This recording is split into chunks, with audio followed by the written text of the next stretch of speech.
नमस्कार साथियों। देखिए, जब से बीपीएससी 71st का प्रीलिम्स हुआ है और लोगों के बीच में प्रश्न पत्र आए हैं, उसके बाद से कट ऑफ को लेकर के एक अलग भूचाल आया हुआ है कि कट ऑफ क्या होगा, क्योंकि क्वेश्चन ही इस प्रकार से पूछे हैं।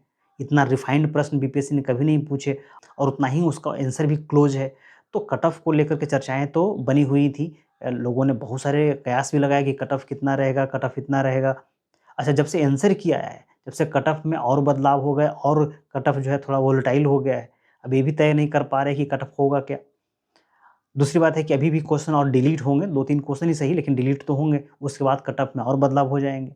तो कट ऑफ को लेकर के थोड़ा-सा कन्फ्यूजन तो बना ही है, जिस प्रकार से क्वेश्चन आया है और एग्ज़ाम फेयर हुए हैं, तो कट ऑफ थोड़ा-सा नीचे तो गिरेगा ही, लेकिन कितना गिरेगा? अब इतना भी नहीं गिरेगा, गिर कर घुटने में आ जाएगा।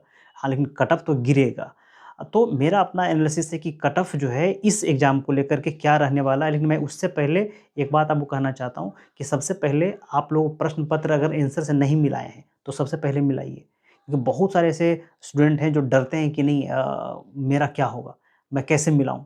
तो डरना नहीं है यार भाई साहब, साल भर, 1.5 साल तैयारी किए हैं, तब जाकर के एक दिन आपको मौका मिला है और उस एग्ज़ाम को आप दे कर आए हैं, तो आंसर तो मिलाना ही पड़ेगा। डरने से कुछ होने वाला नहीं है। बहुत सारे ऐसे स्टूडेंट हैं जो डरते हैं और इसमें बहुत सारे लोगों को धोखा भी हुआ है। मेरे एक फ्रेंड थे, उन्होंने ऐसा ही किया था, जब आंसर किया गया, तो डर से नहीं मिलाया कि मेरा तो होने वाला ही नहीं है और जब तक रिज़ल्ट आता, रिज़ल्ट के कुछ दिन पहले उन्होंने मिलाया, तो पता लगा उनका हो रहा है एग्ज़ाम। काफ़ी अच्छा उनका जो है बना के आए थे वो और जब रिज़ल्ट आया तो रिज़ल्ट उनका हो गया। तब तक तो 1 महीना निकल गया था। अब 2 महीने बचे थे, 2 महीने में तैयारी उनकी हुई नहीं, रिज़ल्ट खराब हो गया। तो सबसे पहले आप जाइए और अपना आंसर की के साथ में प्रश्न पत्र को मिलाइए और मेरा जो कट ऑफ कहता है, ठीक है? इस एग्ज़ाम के लिए कि 80 जो है ना, 80 लैंडमार्क होगा, 2 नंबर आगे-पीछे हो सकता है। मैं 80 को ही मान रहा हूँ कि 80 ही लैंडमार्क हो सकता है।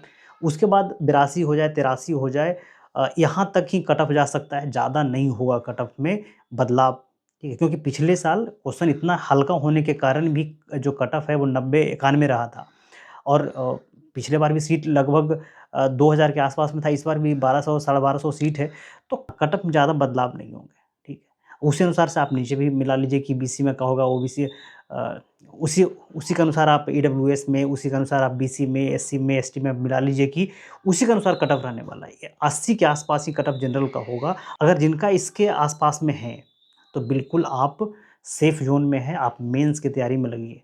झाड़िए अपना किताब-कॉपी और लग जाइए, जहाँ जहाँ से पढ़िए। लेकिन पढ़िए और मेंस की आंसर प्रैक्टिस कीजिए।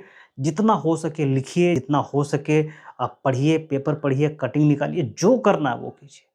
लेकिन आप मेंस में लगिए, अब टाइम नहीं है। आजकल करते-करते, इधर-उधर घूमते-वूमते सब समय समाप्त हो जाएगा। तो आप मेंस पे फ़ोकस कीजिए और जिनका 80 के आस-पास में आ रहा है, वो आप सेफ ज़ोन में हैं, बिल्कुल आप तैयारी में लग जाइए। और इस बार तैयारी ऐसी कीजिए कि फाइनल तक पहुँचिए।